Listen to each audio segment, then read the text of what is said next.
situasi kecewa, situasi berat, situasi merasa sendiri, ditinggalkan, diabaikan, gak punya siapa-siapa, banyak masalah, terbeban, situasi sedih. Dan dalam situasi itu, kunci untuk kita survive, kunci untuk dapat jalan keluar, kunci untuk dapat keajaiban itu cuma satu, husnudzon kepada Allah. Berbaik sangka kepada Allah, itu kunci teman-teman. Dan kunci ini adalah kunci paling mudah. Bukan kata saya, kata ulama dan nanti banyak sekali contoh-contoh kisahnya. Ternyata yang paling mudah untuk kita mendapatkan kunci keajaiban dalam hidup itu, yang paling mudah karena dia gak butuh effort banget adalah berbaik sangka kepada Allah. Sangat-sangat tidak butuh effort yang berlebihan.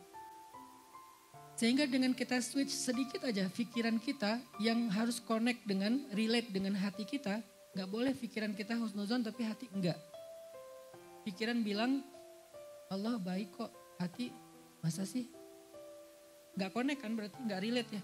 Kalau pikiran dan hati udah relate, lalu kita husnuzon kepada Allah, di switch sedikit aja dari yang tadinya curiga, bunun, prasangka, jadi berubah kepada hal-hal yang baik tentang Allah. Langsung seketika itu juga Allah rubah situasi kehidupan kita. Jadi merubah situasi kehidupan kita itu semudah merubah pikiran kita tentang Allah teman-teman. Dan itu dahsyat loh. Bahwa Allah sayang kita, Allah perhatian sama kita, Allah gak mungkin tega sama kita, bla bla bla. Itu tuh dimunculin sesederhana ngebalikin perasaan dan pikiran kita. Sesederhana itu juga dan semudah itu juga Allah kun fayakun merubah situasi dan keadaan kita. Mudah sekali ternyata. Saya kasih contoh tentang keajaiban husnuzan. Yang ekstrim dulu nih. Nabi pernah bercerita, nanti di hari kiamat ada 4 orang ahli neraka. Yang mereka itu banyak dosa, durhaka, kufur kepada Allah. Mereka itu diazab di dalam api neraka, kemudian setelah sekian lama dikeluarkan dari api neraka. Dikeluarkan dari api neraka untuk dihisap. Apakah dosa mereka udah habis? Ketika 4 orang ini dikeluarkan dari api neraka, kata Nabi, dihisap ternyata dosa mereka belum habis.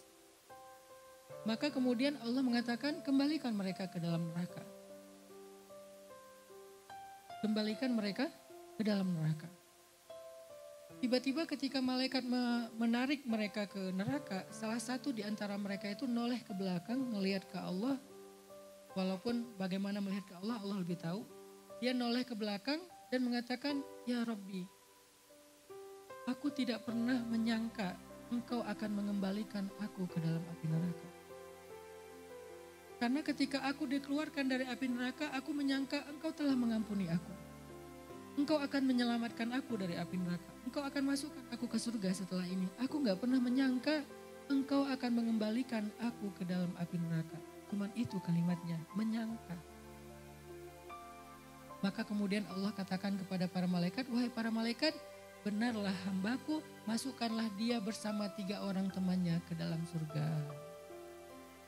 Hanya dengan dia berbaik sangka kepada Allah, yang harusnya dia adalah ahli neraka, tiba-tiba Allah ganti menjadi ahli surga. Sesederhana itu merubah situasi seseorang. Dari ahli neraka langsung berubah menjadi ahli surga. Hidup kita seberat apapun bukan neraka. Gak seberat siksaan api neraka. Hidup kita itu hanya ujian-ujian, musibah-musibah yang kalau ditimbang dengan api neraka itu tuh gak ada apa-apanya. Bahkan bisa dibilang itu masih nikmat.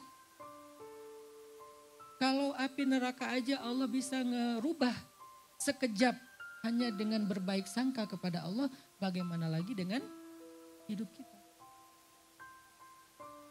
Sehingga ketika dia bilang, ya Allah, aku gak pernah nyangka engkau akan memasukkan aku lagi ke dalam api neraka. Gak pernah nyangka di sini bukan nuduh ya.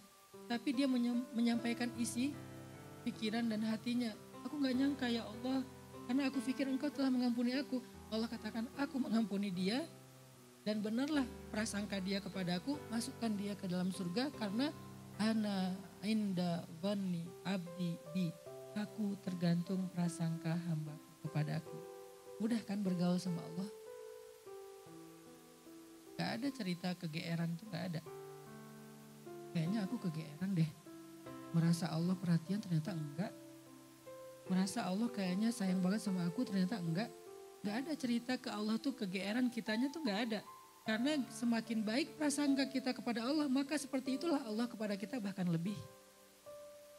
Kegeeran itu hanya muncul dalam bergaul dengan manusia. Dan seringnya memang kayak gitu. Memang kitanya aja yang GR.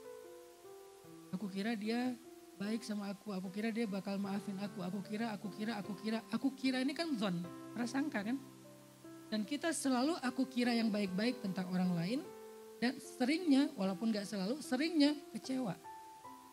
Karena dia ternyata gak kayak gitu. Aku kira dia pengen nolongin aku, ternyata manfaatin. Aku kira dia jujur, ternyata dia dusta. Aku kira dia amanah, ternyata dia khianat. Aku kira dia tulus, ternyata ada udang di balik batu. Aku kira, selalu aku kira yang husnuzon, tapi seringnya kecewa. Walaupun kita tetap disuruh berhusnuzon kepada manusia. Tapi beda halnya ketika kita aku kira Allah itu titik, itu beda. Gak akan ada istilah kegeeran. Lo aja yang kegeeran. Emang Allah kayak gitu? Gak ada. Aku tergantung prasangka hambaku kepadaku. Sesederhana itu bergaul sama Allah. Mudah.